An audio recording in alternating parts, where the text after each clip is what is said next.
মদিনায় যদি না যাইতে পারি তাহলে আমার কলিজা ফাইটা যাবে, আমি কলিজা ফাইটা মারা যাব। আমার একটু মদিনা শরীফ যাইতে দেন, আমি আমার মায়ার নবীর দরবারে বেশিক্ষণ সময় কাটাবো না।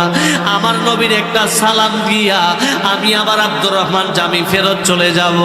মদিনায় আমি সময় কাটানোর জন্য আসি নাই, আমি অতবের সালামটা মদিনায় শরীফ পৌঁছাইতে চাই।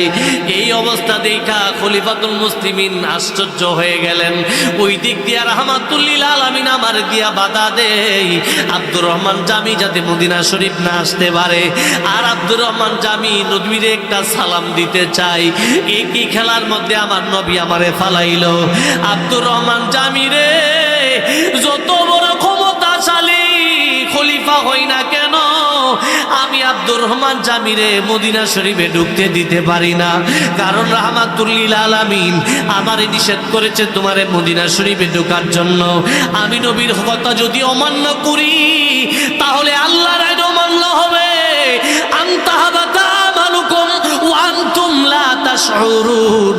আমি আমার জীবনে যত আমল করেছি, আমি আমার জীবনে যত কামাই করেছি, রাহমাতুল লিল আলামিনের কথা অমান্য করলে আমি উমর যত বড় ক্ষমতাশালী হই না কেন, দুনিয়ার জমিনে আমার আল্লাহ আমি উমরের বেইজ্জতি করে দুনিয়া থেকে বিদায় করবে।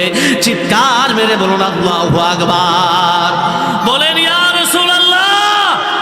সারো মুর্শিদ নামের তরি রে, সারো মুর্শিদিনা আমের তরি কন্যা, সারো মুর্শিদ নামের তরি রে, সারো মুর্শিদিনা আমের তরি। আরে ওই তরিতে দেব আমি ভব ও সাগর পারি রে। সারো মুর্শিদ নামের তরি রে, সারো মুর্শিদিনা আমের তরি। একটা জমানা বন্ধ রাখবেন না, একটা বনদিক সেদিক রাখবেন না। বড়িটারে মাসিমপুরের জমিনের মধ্যে রাখিয়া রুহুটারে টান দিয়া সোনার মদিনায় নিয়ে যান। আমার মায়ার নবী রাহমাতুল লিল আলামিনের রওজা শরীফের সামনে বড়িটারে এই রুহুটারে টান দিয়া নিয়া আমার নবীকে একটা ডাক দেন, ইয়া রাসূলুল্লাহ। বলেন না ইয়া রাসূলুল্লাহ। কেউ নবীরে ইয়া রাসূলুল্লাহ করে ডাক দিলে গুনাহ হইব? জোরে কোন গুনাহ হইব? আজকে সময়টা নাই দিকে। মুআজ্জাজ মুহতারাম শুনেন, আব্দুর রহমান জামিরে মদিনা শরীফে ঢুকতে দেয়? জোরে বলেন দেয়? কেউ হাকিকত আছে না নাই? জোরে কোন আছে না নাই? একজন বাদশারে ভাড়ায় আবার ফিরাই দেয়, কুলিমুলি না, কোনো এমপি মন্ত্রী না, বাদশারে ভাড়ায় ফিরাই দেয়। বোঝা গেল আব্দুর রহমানও দামি। সুবহানাল্লাহ বুঝেন না? বলেন না আল্লাহু আকবার।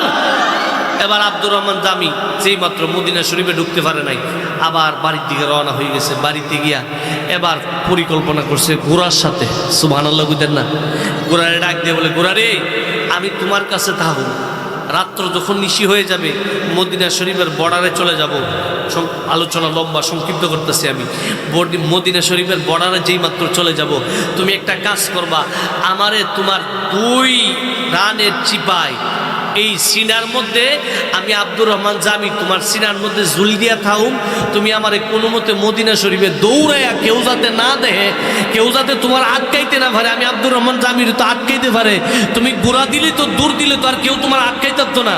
তুমি আমার একটা দূর দিয়া মদিনা শরীফে নিয়ে যাইবা। সুবহানাল্লাহ বুঝেন না? বলেন না আল্লাহু আকবার। এবার এই কথা শুনি করে গোড়ার সাথে দেখেন, নবীর প্রেমিক হইলে গোরাও নবীর প্রেমিকের কথা শুনে। সুবহানাল্লাহ বুঝেন না? শুনেন, ইব্রাহিম ইবনে আদহাম রাজার হাল প্রসাদ ছাইরা যেই মাত্র জঙ্গলার মধ্যে গিয়া, অবস্থা খুব খারাপ, গরিব মানুষ, টুপিটা ছিঁড়ে গেছে, টুপিটারে সিলানোর জন্য সুই নিছে। সুই কি নিছে? জোরে বলেন কি নিছে? সুই নিছে সিলানোর জন্য। হঠাৎ করে নদীর পাড়ে বসে বসে সিলাইতেছে, হঠাৎ করে সুইটা পানিতে পড়ে গেছে। সুবহানাল্লাহ বুঝেন না? আমার আল্লাহ ডাক দিয়ে বলে, এ নদীর কিস্তি মাছ, অন্য কোনো মাছ না, ও নদীর কিস্তি মাছ, ইব্রাহিম ইবনে আদহামের সুইটা তালাশ করো। সুবহানাল্লাহ বুঝেন না? নবী প্রেমিক হওয়ার কারণে আমার আল্লাহ মাছ দিয়া সুই তালাশ করায়। সুবহানাল্লাহ বুঝেন না? কি ওই নবীর সাথে কারো তুলনা হইতারে? ওই নবীর সাথে যার আমদারে তুলনা দিব, ওইটির নাম্বার সারা ফিটা দিবেন। কথা কয় না? কথা কয় না? এমন ফিটা দিবেন, আমাবস্যার ফোন নিয়ে আইলে যেমন টেরফা। কথা কন ঠিকই না?